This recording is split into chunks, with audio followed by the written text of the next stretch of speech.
A wedding is one of the most eagerly anticipated and heartfelt events in every woman's life. But not all dreams of happiness end with the fairy tale ending of, "They lived happily ever after and died on the same day." Today, we find ourselves in Somerset, England.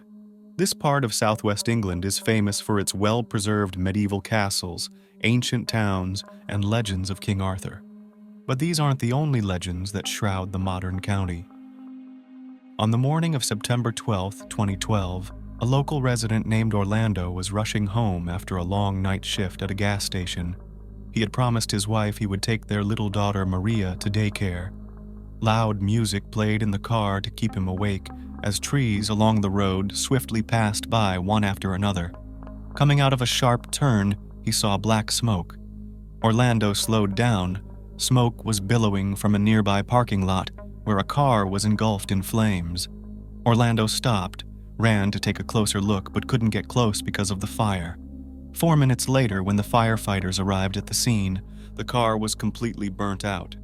The arriving police cordoned off the area with safety tape to keep the gathering onlookers at a distance. The place was quite deserted so early in the morning, and there were no witnesses nearby who could describe the incident's exact moment. Upon examining the scene, a charred body was discovered. The police had to identify the victim and determine the causes of this dreadful death. There were no signs of a car accident or skid marks found nearby. Likewise, no tire tread marks from another vehicle were found. A car self-ignition or spontaneous combustion due to malfunctions became the police's initial theory. A lengthy investigation and multiple expert analyses were ahead. The remains were transported to the forensic laboratory to determine the identity and cause of death of the deceased. Fragments of the burned vehicle were also delivered to the forensic laboratory to identify any malfunctions and establish the cause of the fire. The police began their investigation by checking the missing persons database and recent reports of disappearances. Forensic experts quickly identified the deceased. She was a 23-year-old local resident, Catherine Wells Burr. On the same day, a report of a missing person was filed by Rafal Nowak concerning the disappearance of the young woman. According to Rafal Nowak's report, he left for work at 5:30 a.m., while his girlfriend, Catherine, was still sleeping soundly at home. Although they worked for the same company, his shift started 2 hours earlier. When Catherine did not show up for work after this time, and Rafal couldn't find her at any of her relatives, he contacted the police. The investigation commenced. The police interviewed the victim's parents and sister, as well as Rafal Nowak, who reported her missing, and all her colleagues and friends. Gradually, by piecing together information about the last days and, subsequently, the years of the young woman's life, they managed to reconstruct a sequence of events that led to her tragic demise. Catherine Wells Burr was born in 1989 to Phil and Jane Wells Burr in the United Kingdom. She was the second child in her family, with an older sister named Lynn. During the summer of 2010, while on a university break, Catherine met one of the employees, 31-year-old Rafal Nowak, on a new vacuum cleaner production line. The tall, ruggedly handsome blonde quickly caught Catherine's eye. He was an immigrant from Poland, with a former wife and son back home. About 4 years prior, he had moved to England in search of a better life. Catherine and Rafal soon started dating. Initially, they met for lunch at the cafe on the production site, but these lunches quickly turned into romantic dinners. Rafal courted Catherine beautifully, gifting her lovely bouquets, taking her to movies, and going for walks. Rafal opened up to Catherine, sharing his past life and reasons for moving to the UK. Catherine's trusting heart let the blonde man in completely. Their relationship progressed so swiftly that within a few months, Catherine introduced Rafal to her parents. They joyfully welcomed their daughter's choice into the family, hopeful for the couple's future happiness. Soon, the lovers were planning their wedding. In 2011, Catherine graduated with honors from Bath Spa University and landed a promising job as a business analyst at Pneumatic International, the company that manufactures Henry vacuum cleaners. She quickly advanced in her career, providing good job opportunities for her parents and sister. Catherine was intelligent and well-educated. She always knew how to approach people, was concerned with her colleagues' problems, and was very attentive to those around her. Her kind gaze and radiant smile endeared her to people who held the young leader in high regard. Catherine Wells Burr's career was on a fast track to success. Her substantial earnings, combined with those of her partner, Rafal Nowak, allowed them to purchase a spacious home with a terrace in Willow Way. Despite their financial well-being, the house was bought on a mortgage, for which the young couple secured insurance coverage as per their agreement with the bank. Youth, successful careers, and love. It seemed they had everything needed for happiness. Yet the fateful day of September 12, 2012, marked a dividing line in their lives, changing everything from before to after. The investigation pressed on, uncovering new and unfamiliar facts about the lives of Catherine and Rafal. Over time, the veil of deceit that had enveloped their relationship from the start began to lift. 29-year-old Rafal Nowak left behind a wife and child in Poland, fleeing to escape significant debts. He relocated to the UK, where he met Anna Lagwinowcz. Since 2008, they maintained a close relationship. Then Catherine came into the picture. For a while, Rafal saw both women, but ultimately, he chose Catherine Wells Burr, seeing her as a more viable option for a family and financial stability. While Catherine genuinely dreamed of a happy marriage with the man she loved and starting a family, Nowak was plotting a scheme to end her life, intending to leave himself and his mistress, Anna Lagwinowcz, with the life insurance payout and the large house, a significant portion of the funds for which had been contributed by Catherine. The plot of this crime was meticulously planned and executed with even greater cruelty and cold-bloodedness. On the day of her disappearance, after waiting a few hours, Rafal approached Catherine's boss to inquire about her whereabouts. He feigned sincere panic and despair in front of Catherine's colleagues and relatives. Catherine was not found at her parents' home, nor at her own. Her car was missing as well. Rafal recalled that she had been receiving threatening letters from a certain mentally unstable admirer for some time. Following this, her family contacted the police. The family was in the living room of the young couple's house, awaiting her return, when they were informed that a burning car with a body inside had been found. Rafal mentioned that the evening before her disappearance was entirely normal. The couple had gone for a walk after work, stopped by a store for groceries, had dinner, and then went to bed together after watching some television. Catherine did not appear scared or disturbed.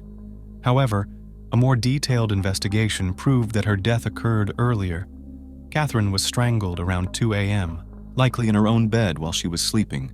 Her lifeless body was then placed in the car, taken a short distance from the house, and callously set on fire in an attempt to destroy evidence.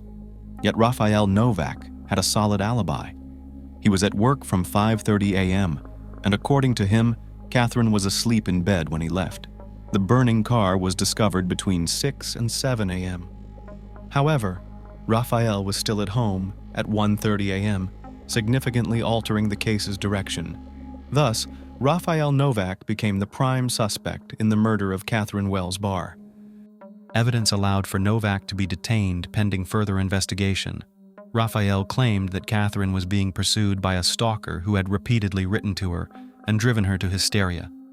During the investigation, it was revealed that Catherine indeed had accounts on several adult websites, indicating a hidden side of her life unknown to her close ones. Intimate photos and flirtatious exchanges with men were found, along with a letter from a secret admirer. However, no matter how long you try to twist the truth, it always comes to light. In an attempt to mislead the investigation and direct it towards a false trail, Rafal forgot to destroy the evidence proving his direct involvement in Catherine's demise. Importantly, this provided the prosecution with a motive. Upon examining Nowak's phone, investigators discovered that he never ceased communication and meetings with Anna Lagwinowcz. They actively met over the last few months. Additionally, it was found that the man had a financial interest as well, as shortly before Catherine's demise, they both insured their lives for a sum of £123,000. Catherine and Rafal were the sole beneficiaries of the insurance contracts and recipients of the payouts for each other. The receipt of a substantial life insurance sum emerged as the primary motive in the case regarding Catherine's demise and the arson of her car to confuse the investigation. Police discovered that on the day of her disappearance, Catherine sent a message to Anna Lagwinowicz's phone. Also, surveillance cameras revealed that a few days before the crime, Anna, along with a relative, her uncle, filled a full canister of gasoline at a gas station. Thus, a third party became involved in the case. 32-year-old Anna Lagwinowcz and her 38-year-old uncle Tadeusz Dmytryshin became suspects in the complicity of intentional crime and arson to conceal evidence. The crime was meticulously planned over several months by the trio. They prepared thoroughly for the act, creating accounts on pornographic websites, uploading photoshopped images of Catherine, and fabricating and saving exchanges with various men, all to lead the investigation astray with a false trail. They didn't resist the irrefutable evidence for long.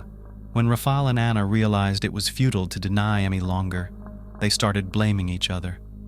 The man insisted that Anna, out of jealousy, devised and executed the plan to eliminate a rival.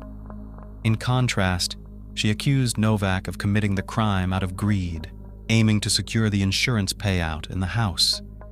In an attempt to avoid exposure, the conspirators wove a web of heartless lies around an honest and joyful young woman.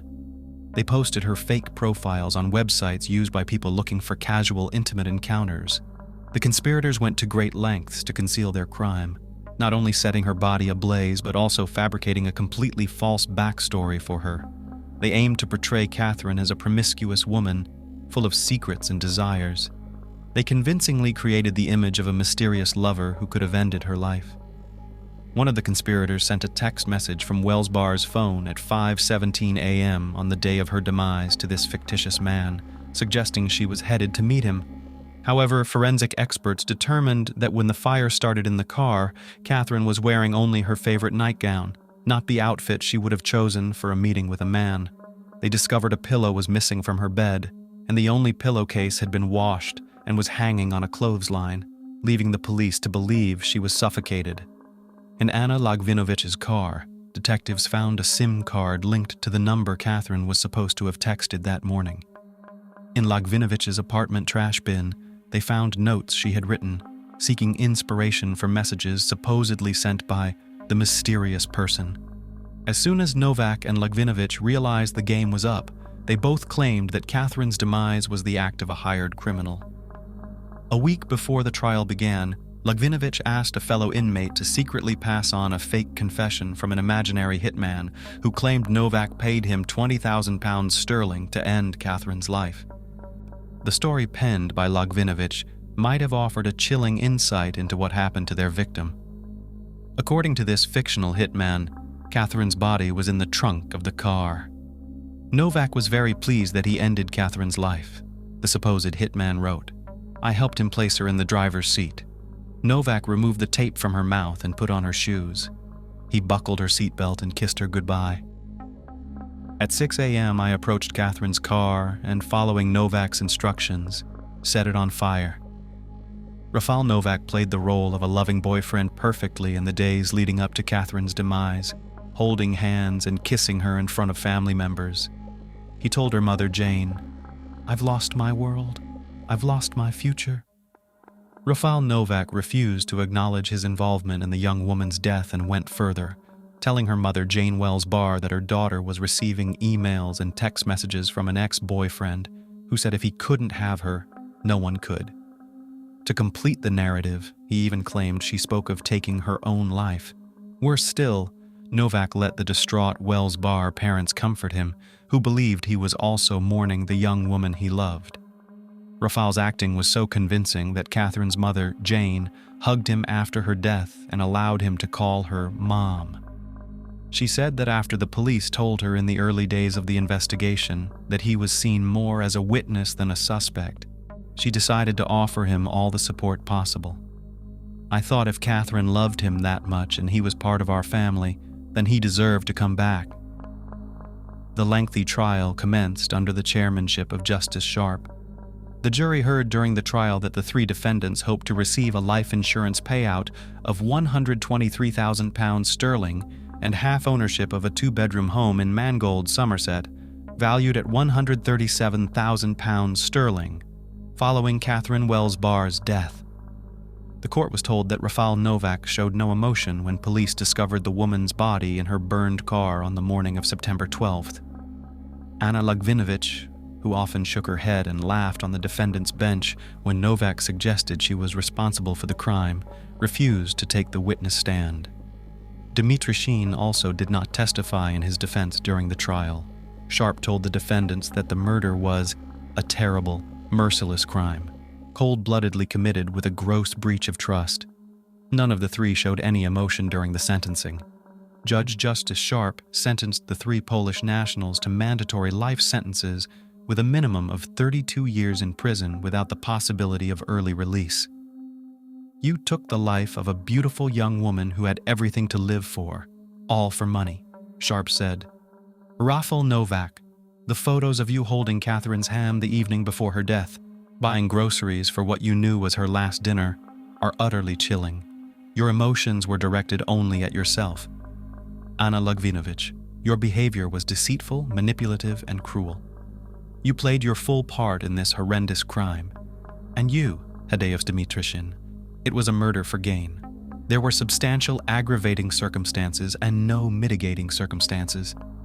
The judge continued, "Many tears have been shed in this court, but the only tears anyone should shed are for Catherine and her family, her mother Jane, father Philip, and sister Lynn." The judge expressed heartfelt sympathy for Catherine's parents. They could never have known that behind the facade presented to them by Rafal Nowak was a person devoid of remorse and decency. "It was all about the money," the judge said. "Nowak and Catherine had no ties binding them. They were not married, nor did they have children. The crime against Catherine was motivated by money, selfishness, and greed, while in the case of Anna Lagwinowcz, it stemmed from jealousy and a desire for revenge." At the request of the parents, Judge Justice Sharp read statements from Catherine's mother and sister. Her mother wept in the courtroom as her statement was read.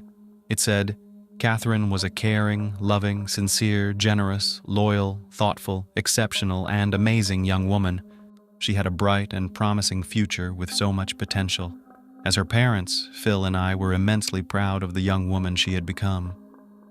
The manner of Catherine's passing, a cruel, calculated act of villainy, and the hatred shown to her, will haunt us for the rest of our lives. I never got the chance to say goodbye, or tell her I love her, or for Catherine to say, 'I love you, Mommy.' Now, she considers Nowak an evil person who should spend the rest of his life behind bars." Catherine's father, Philip, added, "We took him into our home. He became like a son and betrayed us all." During the trial, Rafal Nowak, covered in tattoos, wept in the witness box, insisting he had no part in the demise of his true love. A father of one, who has a wife and a teenage son back in Poland, told the jurors, "Everyone is blaming me for something I never did." The court heard that Nowak showed no emotion when the police discovered Catherine Wells Burr's body in her burned car on the morning of September 12th last year. Her mother, Jane Wells Burr, told the jurors that he didn't even mention Catherine, instead asking for a steak dinner after his initial release from police custody. Mrs. Wells Burr said that as soon as they bought a house together and took out a life insurance policy, her daughter's fate was sealed. "I told the police her life had a bounty on it. Indeed, she had signed her own death warrant the moment she signed the mortgage. It was all over." Thus, 31-year-old Rafal Nowak, a factory worker, was found guilty of the crime against his girlfriend, having suffocated her with a pillow while she slept. Afterward, he orchestrated a conspiracy with his secret lover and her uncle to claim a life insurance payout of £123,000 and a share in the house. His secret lover, 32-year-old Anna Lagwinowcz, and her uncle, 38-year-old Tadeusz Dmitryshin, transported Wells Burr's body in her car to a remote location and set it ablaze. It is believed that Lagwinowcz and her uncle, 38-year-old Tadeusz Dmitryshin, who also lived in Taunton, took Wells Burr's body in her Ford Focus to a remote location 7 miles from the city. They set the car on fire at 6 a.m., by which time Nowak was already at work, providing him with a solid alibi. The jurors of the Royal Court of Bristol found Rafal Nowak, Anna Lagwinowcz, and Tadeusz Dmytryshyn, all originally from Poland, guilty of the crime. The crime was the culmination of months of secret meetings and phone calls between Rafal Nowak and his Polish lover, Anna Lagwinowcz, with Catherine completely unaware of her role in what turned out to be a love triangle. The accused spent months leading detectives on a false trail, creating fake profiles for the girl on adult websites, and sending her messages from a supposed mysterious lover. Following the verdict, the parents of the young woman who lost her life, Catherine Wells Burr, called for stricter immigration controls. Philip and Jane Wells Burr, who have separated after the tragic loss of their daughter, stated that Rafal Nowak, convicted of assaulting his wife in Poland, would not have been allowed entry into the UK if the immigration rules were as stringent as those in the United States of America. They blamed the European Union and stated that the UK needs to tighten its entry measures for foreign nationals. 46-year-old Jane Wells Burr said, "People coming into this country are not checked. We didn't know Rafal had been charged with assault when he was in Poland. I'm absolutely certain our government needs to wake up and stop allowing such negative elements like Rafal Nowak to roam freely in the country." Family members of Catherine Wells Burr wept in court as the sentence was announced. The 3 perpetrators showed no emotion. The criminal trio received life sentences without the possibility of parole. Now they have their whole lives ahead to ponder over criminal schemes, but without any chance to put them into practice.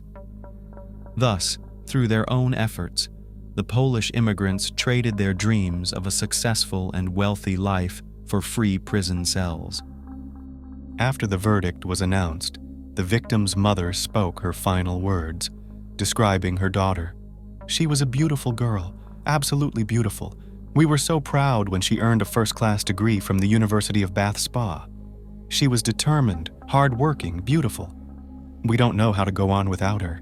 She had so much to live for. She had such great potential. She had so much for a happy life. But she was robbed, her life taken away. We were robbed." In 2012, the family of one of the richest people in Brazil, businessman Marcos Matsunaga, became the center of attention after Marcos disappeared on the eve of a major billion-dollar deal. The case shocked the whole country, and photos of the inconsolable widow of the millionaire did not leave the front pages of the leading national publications. Initially, as the main version, the police considered the intrigues of competitors who could kidnap and get rid of the businessman in order to disrupt the upcoming deal. However, the revealed truth turned out to be much more cruel and terrible. The story of a cold-blooded murder and a monstrous attempt to cover up the crime formed the basis of several documentaries. Who is Marcos Matsunaga?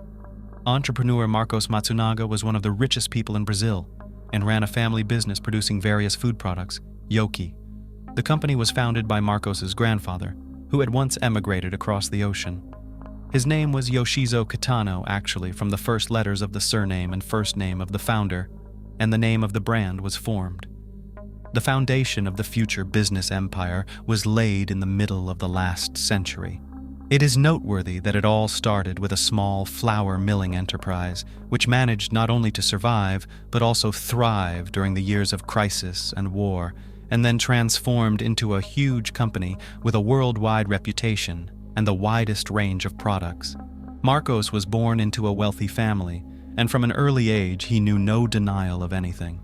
He did not have to build and develop his business from scratch, because he inherited everything that his grandfather and father had created, becoming the CEO of the family food company. He had every chance to become the first billionaire in his family, and he strived for this almost all his conscious life, but such grandiose plans were not destined to materialize. Everyone who was personally acquainted with Marcos characterized him as a good and quite talented businessman, who managed not only to save, but also to multiply the family capital, several times increasing profits. But he was not an easy man. Capricious, arrogant, with a heavy character, and a constant desire to control everyone who was near him. In addition, the businessman was far from handsome in appearance.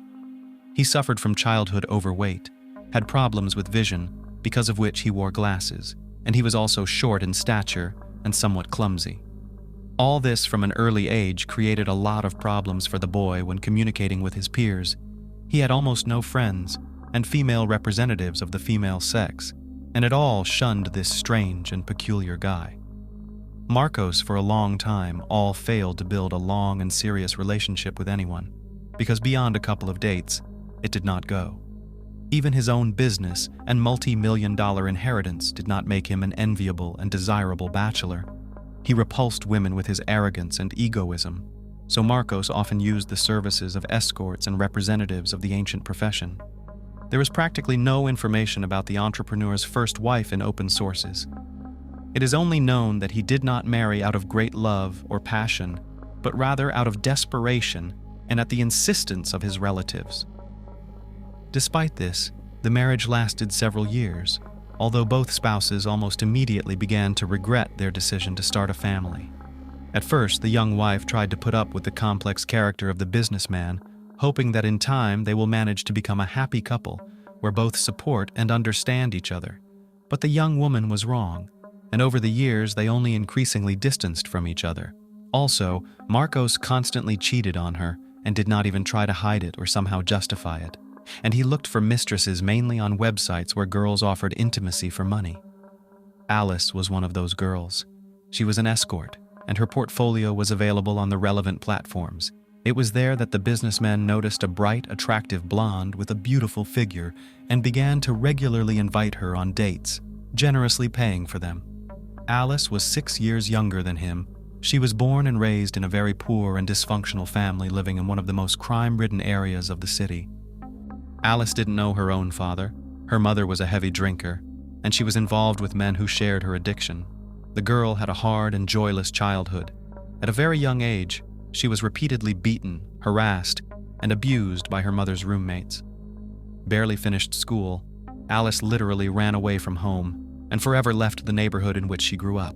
The girl took nursing courses, after which she got a job at a hospice. However, she soon realized that caring for dying patients is far from the limit of her dreams and abilities. In addition, sensitive and vulnerable young woman quickly became attached to people, and the death of each patient perceived as a personal tragedy. A few years later, Alice decided to get a higher education and completely change her occupation. Her choice fell on the law, which she considered a promising occupation, opening in life almost all the doors. She had long been preparing for admission, and was able to score the required number of points in the entrance exams, but to pay for her studies from her modest salary as a nurse, she could not. Alice had no one to help her, because she had severed all ties with her relatives after she left home. Then, young, pretty Alice, with a slender figure, decided to earn on her external data and registered on a site specializing in the provision of escort services. There she was helped to create a bright personal page, and soon wealthy men themselves began to show interest in the young blonde beauty. Escorting and providing intimate services brought Alice a good income, allowing her to pay for her studies and fully support herself. But she planned to leave this specific occupation as soon as she got her diploma and got a job in her specialty. During this period, Alice met Marcos, who became one of her regular customers. He was generous with gifts and met regularly with Alice without hiding from anyone. She knew that the businessman was married, but at the time she couldn't have dreamed that one of the richest men in the country would leave his wife for her. The story of Alice Matsunaga was like a Cinderella tale. A poor girl from a disadvantaged family, engaged in providing escort services, meets a multimillionaire who soon falls madly in love with her. Marcos really literally lost his head, but now it is impossible to say for sure whether Alice herself made efforts to do so. After about 6 months, Marcos realized that he wanted not just to date his new young mistress, but to be with her permanently. He, without a second thought and regret, filed for divorce from his first wife and began to present everyone Alice as his fiancée. For obvious reasons, the businessman did not want anyone to know about how he met his chosen one and what she earned a living. Therefore, the couple came up with a quite ordinary story of a casual acquaintance in a cafe and adhered to this version. Even the closest relatives and few friends of Marcos did not guess anything. However, Alice in the family Matsunaga received not too welcome. The parents of the entrepreneur guessed that this attractive young person put into action all her charm to fall in love with the rich but ugly Marcos. And now she was going to great lengths to pretend that she did not notice his hard character. Nevertheless, when Marcos announced his intention to divorce his first wife and marry Alice, no one strongly objected. The businessman arranged a lavish wedding in the traditional style, with a white dress, a large number of guests, and a huge tiered cake.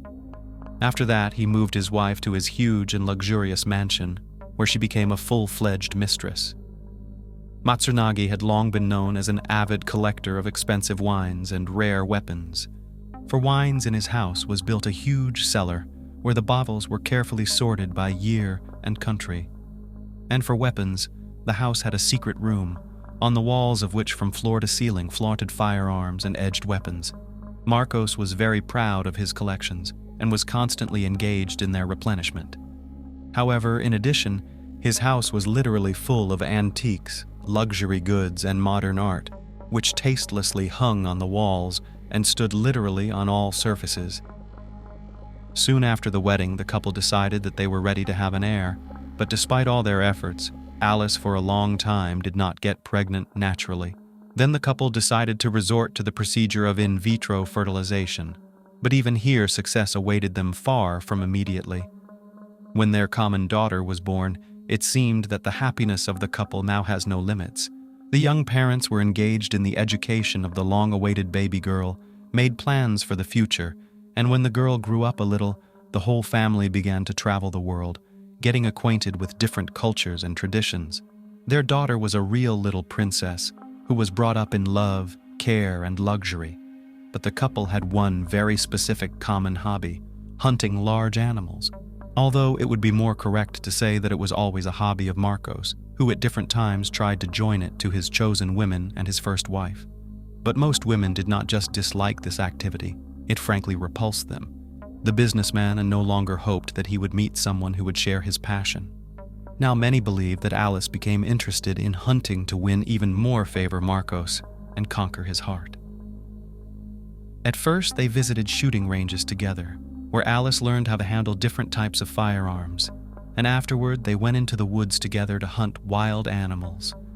Alice felt no pity when she took the lives of animals and treated it as a kind of competition. Either you do it or you don't. Marcos liked this approach, and he liked to watch his wife handle her weapons and stalk her prey. He also taught her how to skin and carve wild boars, deer, and other forest creatures. Together they skinned them and separated body parts using large knives, special cleavers, and axes.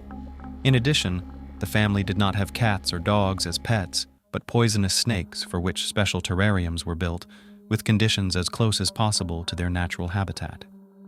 It was the realization of another long-time dream of Marcos, who adored snakes, but his first wife did not approve of the idea of having a home terrarium. Alice had really bought Marcos off by sharing his rather strange hobbies. In the spring of 2012, the entrepreneur was preparing to make perhaps the main deal of his life and career, which would make him a billionaire and take his income to a whole new level. He was actively negotiating with several business partners, going to sell the family company, and the proceeds of the huge sum of money to invest in a new profitable business. At home at this time, Matsunagi rarely appeared because he was completely absorbed in work and the realization of his grandiose plans. He and his wife moved into an elite apartment complex located in the business center of the city, not far from the main office of the businessman's company. Marcos was away almost all the time, while his young wife was bored alone in a luxurious apartment with a panoramic view of the city. The businessman's work schedule was scheduled literally by the minute. He was lost in meetings, business meetings, and consultations with specialists. Often he did not even spend the night at home, but promised his wife that as soon as the deal was done, their lives would be completely changed and transformed.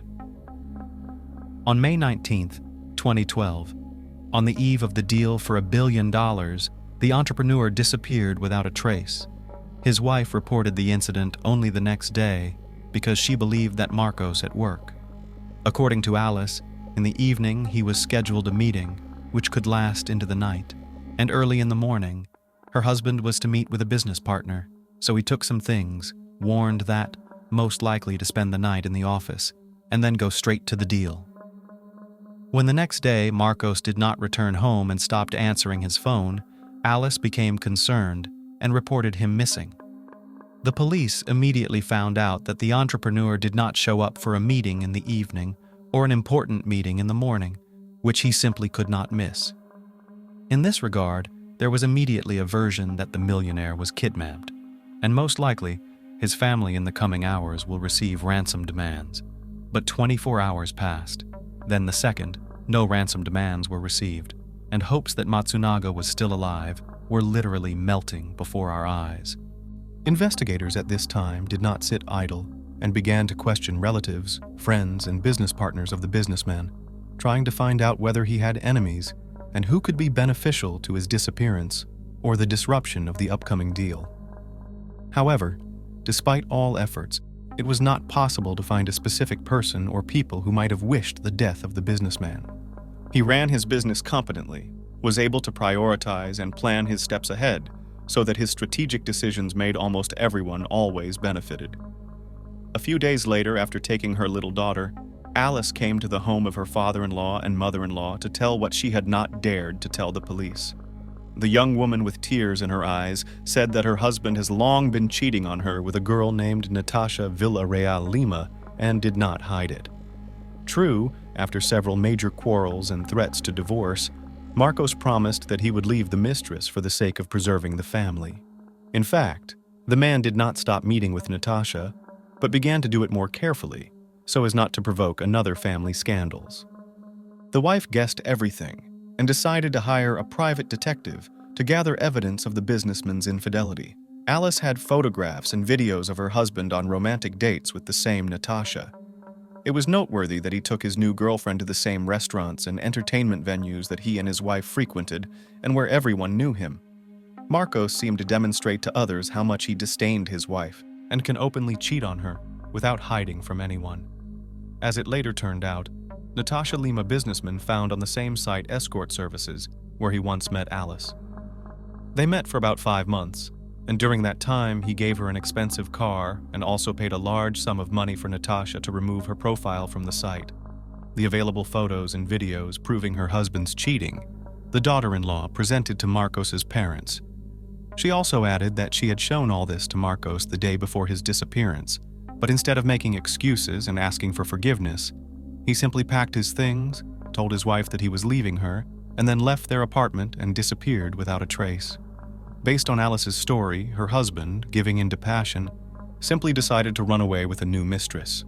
But everyone who knew Matsunaga unanimously asserted that he could not just leave the business and disappear because he was too serious about the business, which for decades built his family.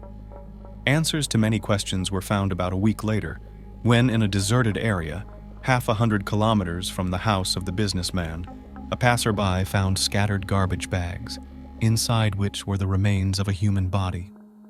The man immediately reported the gruesome discovery to the police, and it soon became clear that the victim was Marcus Matsunaga, who was searched for all over the country. Experts determined that the businessman was killed by a shot to the head, after which his body was dismembered, packed into garbage bags, and taken to the outskirts of the city. It was noteworthy that the murderer, according to the pathologists, was either a surgeon or an experienced butcher who was proficient with a carving knife. Such a conclusion was inevitable, based on how accurately and professionally the cuts were made in the right places to separate the body parts from each other. At the first stage of the investigation did not have any concrete leads, so it was decided to start the investigation from the place where the deceased man was last seen alive. Elite residential complex where Marcos lived with his wife and daughter was equipped with numerous video surveillance cameras, the records of which began to be scrutinized.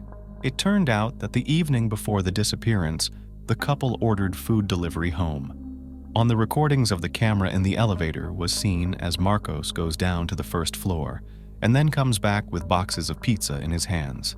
He enters his apartment and never leaves it again, not that evening, not at night, and not the next day. Matsunagi seems to disappear into his own home, But in the morning, his wife leaves the apartment with 3 large wheeled suitcases. The footage shows that the suitcases are very heavy, and she moves them with great difficulty. The investigators had already guessed what kind of luggage it was. On the same day, the businessman's widow was taken into custody and brought to the police station to testify.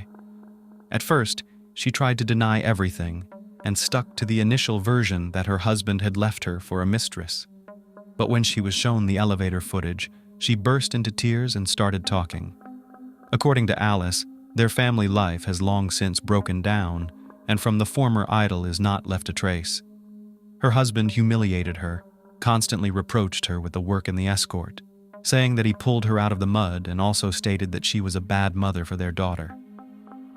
He also tried to control literally every move his wife made, not allowing her to make friends.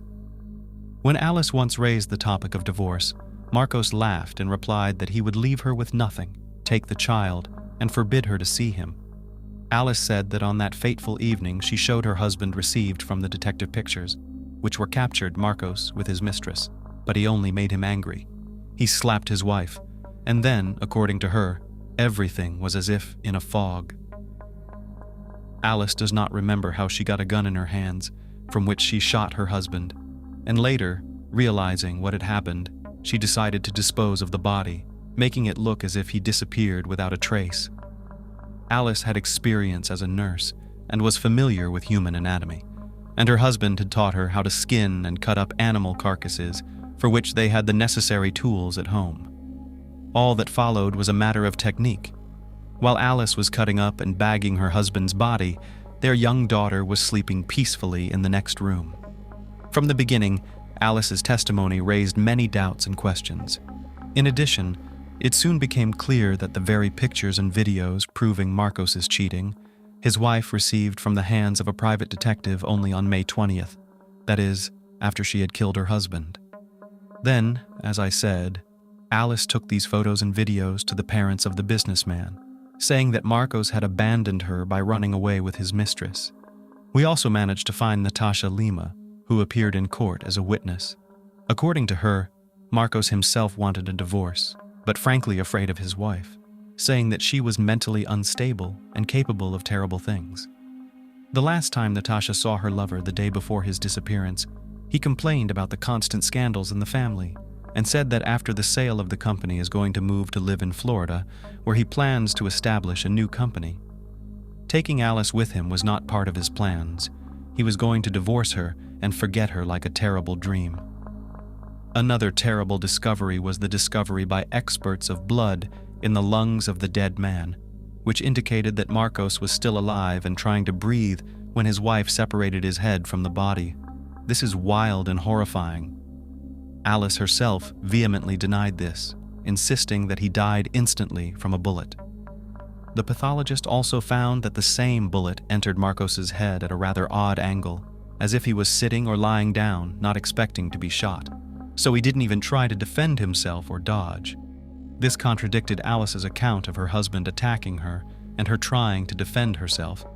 On top of that, almost all the witnesses who testified at the trial denied that Matsunaga could have hit his wife. Yes, he had a difficult character, could say various hurtful words, but in life never raised a hand on anyone. Everything looked as if Alice herself made up this episode, because Marcos could not refute anything. As a result, the court found Alice guilty of premeditated murder with particular cruelty and attempting to conceal the crime. Alice Matsunaga was sentenced to 20 years in prison, which many considered an extremely lenient punishment for such a crime. The parents of the deceased man are now responsible for the upbringing of their daughter. Today's story began on a Saturday evening in July 2011 during a dance lesson when Joseph Saunier, a respected and wealthy pathologist, first met Rachel Tina, a single man, famous in his city and beyond, enjoying freedom, status, and money, and a beautiful, sweet woman, almost 10 years younger than Joseph, successful in living a life of pleasure. Meeting on the dance floor was the beginning of their story, which unfortunately ended in tragedy. At that moment, when the ideal partnership in the dance grew into a tender and passionate romance, no one could not even imagine what events would follow after a while. The biography of Joseph Saunier, before meeting Rachel is a path full of joys and tragedies. Born in 1955 in a respected family of doctors in Shreveport, Louisiana, Joseph from childhood dreamed of continuing the work of the family and become a doctor. With outstanding abilities, the young man earned a Bachelor of Science in Medical Science cum laude from the University of Baton Rouge in 1976. He then applied to Louisiana State University in Shreveport and began working at Parkland Hospital in Dallas, Texas. The young man perfectly combined his university studies and work. Wanting to achieve professionalism in his chosen activity, he constantly took additional workload at the university and honed his knowledge and practice at the hospital. The management noticed the success and zeal of the young employee, and in the last year of training he received the position of chief resident. Upon completion of his studies, Joseph chose the field of pathologic anatomy, later becoming a respected pathologist and laboratory director in Lubbock, Texas. Joseph's life was marked by the tragic loss of the woman he loved. His marriage, which lasted 27 years and which he considered happy, ended in divorce. His wife fell in love with another man. Joseph accepted her choice and agreed to divorce, believing that the man he loved had found his happiness. Dr. Saunier had a strong character and a great sense of nobility and responsibility. After the divorce, he maintained a very warm relationship with Becky and continued to support his two sons, showing resilience and strength of character. When Becky died 2 years later at the hands of her new husband Joseph, shocked by the heinous death of his former spouse, once again experienced a wave of grief and loss. He repeatedly recalled the family years gone by and mourned the loss. However, the doctor remained a pillar for the family. He immediately took over all the organizational issues and funeral expenses and helped his sons to survive the trauma. The children later admitted that it was his support that helped each of them overcome the pain. The tragedy left a deep mark on Joseph's heart. For a while, he fully devoted himself to work and the upbringing of two sons. Later, the grief he experienced led to a reassessment of life. The man decided to start a new personal chapter in a new city and with a new woman. In 2007, Dr. Saunier moved with his sons from Dallas to Lubbock, Texas, where he accepted a position as chief pathologist at Covenant Health System. Feeling the need for something new to refresh him and fill the void inside, Joseph enrolled in a local dance studio. He enjoyed the classes, also because it was a place where he met different women. A couple of times he even tried unsuccessfully to build relationships with his dance partners. And then, one warm summer evening, Rachel Tima appeared at the dance class. Elegant, graceful, refined woman with a sense of humor and lively eyes attracted Dr. Saunier's attention at first sight. Her smile lit up the room, and Joseph realized she was exactly who he was looking for. Rachel, for her part, also noticed the confident and respectful man moving deftly on the dance floor. Rachel, 47, and Joseph, 57, paired up, complementing each other perfectly in the dance. With each new session, they realized they were growing closer. Dr. Saunier suggested dating, and Rachel agreed. Thus began a new, as it seemed at the time, happy chapter in the lives of both of them. Rachel had an attractive and innate charm that had such a strong influence on men that they were willing to change their lives, destroy marriages, and commit criminal acts for her. Rachel was one of those women who have a unique magnetism, attract attention, and cause passion. Such are called fatal women. Joseph and Rachel's paths would not cross until a July evening because she had previously lived in Amarillo, a couple hours by car from Lubbock. In fact, they were both starting a new life with a clean slate after personal love dramas.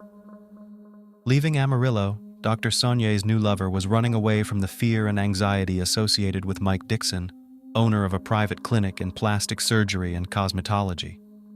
The woman met Mike in 2008 when she came in for Botox injections.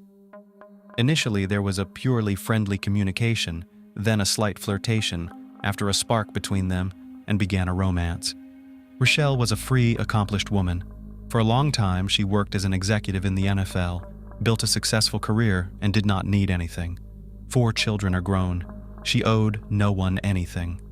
Unlike Mike, who was bound by the bonds of marriage, a plastic surgeon began leading a double life. A few months later, His wife found out about the affair and filed for divorce after 20 years of marriage. Mike was so infatuated with Rachel that he almost did not notice how a huge stage of his life ended. He decisively separated from his wife. For Rachel, who had never claimed to be married to Mike, an exciting affair from which she wanted only joy and ease turned into a union that required her to be just as maniacally obsessed with her partner. Not getting the attention he expected, Mike tried to pressure Rachel, which only served to scare her away. Seeing the manipulation and the desire to completely control her life, the young woman decided to part with the plastic surgeon, and in 2010, the paths of former lovers parted. Nevertheless, even after the breakup, Mike for a long time pursued Rachel, urging her to return. His obsession exceeded all healthy boundaries, forcing Rachel to decide to move to disappear from his sight and free herself from his oppressive influence. That's how Rachel found herself in Labico, intent on starting a new life. Dr. Saunier and the beautiful, cheerful partner quickly hit it off. Gradually, their relationship grew into true love. Sons and relatives willingly accepted the new lover and were happy for Joseph. The man spared nothing for her, showered her with gifts, invited to the best restaurants and private clubs in the city, took her on trips. After Joseph realized that he finally found a worthy woman with whom he was ready to tie his life, he took her to Los Angeles and, in the presence of his entire family, made a proposal. At that moment, Rachel was 47 years old, and she was literally crazy about her new man. Her personal page and social networks was filled almost daily with love confessions to Joseph. Of course, Mike Dixon couldn't help but see these confessions. The former lover was emotionally shocked to learn that Rachel not only meets with a new man, but also openly confesses his love and is going to marry him. He realized that it would not be possible to get his former friend back, but he dared to offer her to resume the former format of meetings and become at least lovers. The idea to form a love triangle did not find a response. Rachel firmly rejected the proposal and told Joseph about everything. After a while, the couple began to feel that they were being watched. At one point, they even noticed something resembling a camera flash through the backyard window, but they didn't pay much attention to it, not fully realizing the seriousness of the problem. The situation spiraled out of control on July 11, 2012. A landscaper who had arrived at the doctor's home to discuss an upcoming remodel contacted emergency services. Upon arriving at the customer's home, he attempted to contact the owner, but received no response. The man noticed an open door and, assuming Joseph might not be able to hear him, went inside. He saw the house in disarray, and most disturbing was the presence of a bullet hole near the front door, indicating a possible intruder. The designer cautiously walked further inside in search of the homeowner and then examined the garage, where he found Joseph Saunier lying in a pool of blood on the floor with no signs of life. The doctor's body bore evidence of stab and gunshot wounds. Concluding that the perpetrator might be somewhere nearby, the designer immediately left the house and summoned help by telephone. At 2:48 in the afternoon, the police department received a call, and several patrol cars were immediately dispatched to the scene. Arriving officers found the victim of the crime, identified as Joseph Saunier, a 57-year-old pathologist. Medics confirmed the death of his colleague. The incident shocked the public as it occurred in one of the city's most peaceful, safe, and upscale neighborhoods with virtually zero crime. Dr. Saunier, a member of a respected profession, was known for his calmness and kindness and had no apparent enemies willing to harm him. Although a window had been broken, what had happened was not a robbery, for nothing was missing from the house. A bottle with the bottom shot through was found at the scene. It appeared to have been used as an improvised silencer for a firearm. A short time later, a forensic team arrived to collect evidence for examination. Apparently, the assailant was inexperienced as he left ample traces of the scene. DNA collected from the bottle used as a silencer, and blood samples found were sent to a lab for further testing. Neighbors interviewed by detectives claimed they did not see or hear anything suspicious. There were no CCTV cameras near the house. According to the investigation, the perpetrator entered the house using a panoramic window overlooking the backyard, a circumstance that made his attack unexpected. In the dining room, The attacker confronted his victim and began shooting. It was most likely at this point that the wine bottle was used as a silencer. Judging by the traces of blood left in the hallway, the doctor was still alive after the shots were fired. He went into the garage, where the attacker caught up with him and stabbed the victim a number of times. An autopsy on the body found 5 gunshot wounds and 11 stab wounds. The circumstances indicated that the murder was not a random crime. What remained unclear was who had done it and why. The investigation focused on the pathologist's close social circle. During an interview with law enforcement, the victim's fiancée recounted strange events in her and Joseph's life in the last months before the tragedy. According to her, it appeared that Dr. Saunier was being stalked. In addition, Rochelle herself had seen a stranger standing in front of Joseph's house watching the door and windows. She also described persistent calls and texts that began to be received by her fiancé just prior to his death. Officers verified the information, but believed the calls and messages came from other women with whom Joseph appeared to be in a parallel relationship, as there were witnesses who said the man was in contact with several women at once. Investigators asked Rochelle if she was aware of the other women. She answered that she was not. Joseph's sons denied the possibility that their father could have had mistresses, as cheating is not in the character of their father. However, investigators continued to develop a version of the crime motivated by jealousy. At the next interrogation, Rochelle could not withstand the pressure, cried, and admitted that she knew several women, probably involved in the crime. According to her, several former girlfriends were constantly stalking Joseph. He ignored them, but they never stopped expressing their displeasure about his future wedding. One of them turned out to be a lady from Florida who continued to persistently call and write even after Dr. Saunier revealed his serious relationship with Rochelle. Another was a nurse, a colleague of the pathologist, who also called and wrote to him regularly. The third was a woman with a daughter who, shortly before the murder, had sent a letter to Joseph, accusing him of abandoning her and her child. At the same interview, Rochelle mentioned Mike Dixon for the first time.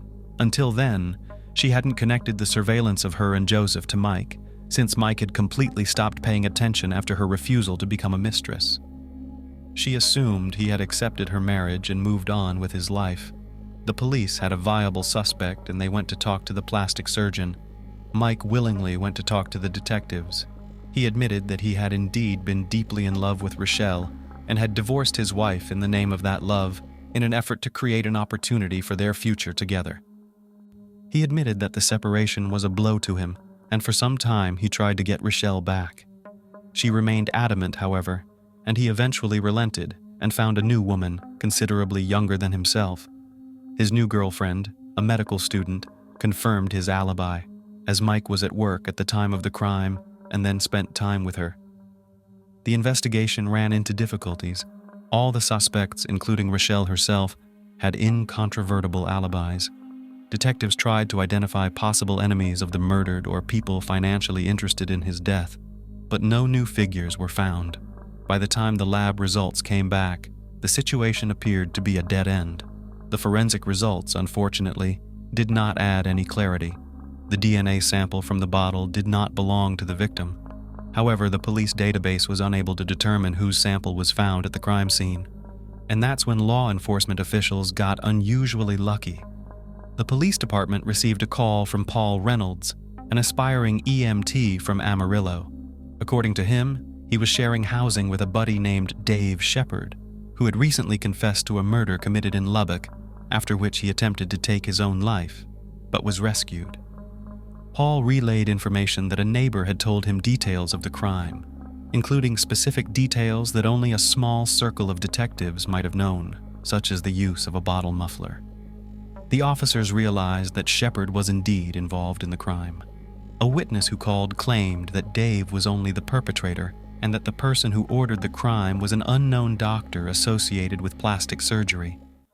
Officers immediately began running a background check on the new suspect and found that Shepard had a violent criminal history with theft and hooliganism, but no major crimes. They determined that he was divorced, unemployed, and had been caught stealing on several occasions, including one where he stole $30,000 from a prominent businessman. Dave was taken to the station for questioning, and pretty quickly he began to confess, confirming that Mike Dixon had indeed hired him to commit the crime. According to Dave, the meeting with the plastic surgeon took place in a bar where both found themselves going through painful breakups with their partners. Under the influence of alcohol, the casual conversation turned into a true friendship. Mike Dixon told a sad love story, complained about Rochelle, who had left him and was now about to marry someone else. The man shared that he can't get over his former partner and is willing to do anything to get her back. Deciding that the only obstacle is Dr. Sonyer, Mike and Dave devise a plan. However, their intentions, according to Dave, did not include murder. They simply wanted to slander the pathologist so that proud Rochelle would leave him and want to return to Mike. First of all, they found women who were paid handsome sums of money, $1,000 each, to play the role of mistresses and pursue Sonyer. Then came a letter from a woman with a child claiming that Joseph had abandoned her. Dr. Sonyer denied it each time, and Rochelle believed him. It also turned out that the camera flash the couple had seen was the light from Dave's cell phone flashlight, who regularly drove to their house and played up the surveillance. Each such trip was financed by Mike Dixon, handing out money for gas and related expenses. When spying and slander failed to separate the lovers, Mike set out to fix the problem in a radical way. He told his friend that he wanted him to kill the pathologist. As payment, Dixon offered 3 silver bars totaling about $10,000. Dave agreed. One of the bars given as a deposit, the hired killer immediately cashed in at a pawn shop. According to Dave Shepard, when he arrived at Dr. Sonyer's house, things got out of control. It was an unintentional shooting. I got scared and he started walking away down the hallway. When I came to my senses from the shock, I shouted, "Dr. Sonyer, are you all right?" Hearing nothing back, I followed him into the garage. He was lying there flat. I distinctly heard his last breath, and I bent down to check his pulse. There was no pulse. In his confession, Shepard claimed that he allegedly stabbed Joseph Sonyer in an irrational and foolish attempt to cover up what he called involuntary manslaughter. "I stabbed him a couple times. I don't remember how many times. You say I stabbed 11 times. I had Dr. Sonyer's phone in my hand, and I thought about dialing the emergency number to call for help, but I didn't. Maybe that's why 11 times. I put the phone back, mutilated the remains, then I went to Mike's, got the rest of the bullion, and tried to kill myself." According to Dave, agreeing to the crime, he did not understand what he was agreeing to, and when he found himself in front of Joseph, he realized that he could not kill. Had it not been for an accidental gunshot, Dr. Sonyer would still be alive. The plastic surgeon was apprehended by police the same day on charges of first-degree murder based on Dave's testimony and an extensive body of other evidence, including compromising phone calls and text messages containing explicit confessions. At the first interview, detectives hoped to elicit a confession, but Mike Dixon stubbornly denied everything, demanding an attorney. A lawsuit ensued. Dave Shepard, as part of a deal with the prosecutor, immediately pleaded guilty to his role as a hired criminal and waived the right to appeal the sentence. As a result, instead of the death penalty, he received a life sentence without parole. Mike Dixon, against whom there was only circumstantial evidence, pleaded not guilty. Unexpectedly, Dave, who was a key witness for the prosecution, testified during the trial that he committed the crime on his own, without any involvement of Dixon in it. Under oath, he said that the silver bars were intended for investment in a business the two of them had intended to start. The jury was unable to reach a unanimous verdict, and a retrial was declared. The second trial took place in 2016. Dixon was found guilty of first-degree murder and sentenced to life in prison without the possibility of parole. An appeal filed by his lawyers led to the reversal of the judgment. The man was released on bail in the amount of $2 million, but the fight for justice did not end. The prosecutor's office sought to have the sentence reinstated by the highest criminal court of the state. Otherwise, a third trial was to be held. The prosecutor's office's motion, filed on February 11, 2019, was granted. In April 2020, the bail was revoked, and an arrest warrant was again issued. The Texas Court of Criminal Appeals reversed the lower court's decision and reinstated Mike Dixon's sentence.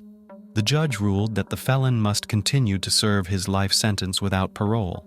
Mike Dixon is currently incarcerated in a prison in Lubbock, Texas. Dr. Joseph Saunier became part of the love triangle when he began dating Rochelle in July 2011. The woman still calls him the main love of her life and regrets that she unknowingly led a criminal to a noble, loving, and honest man.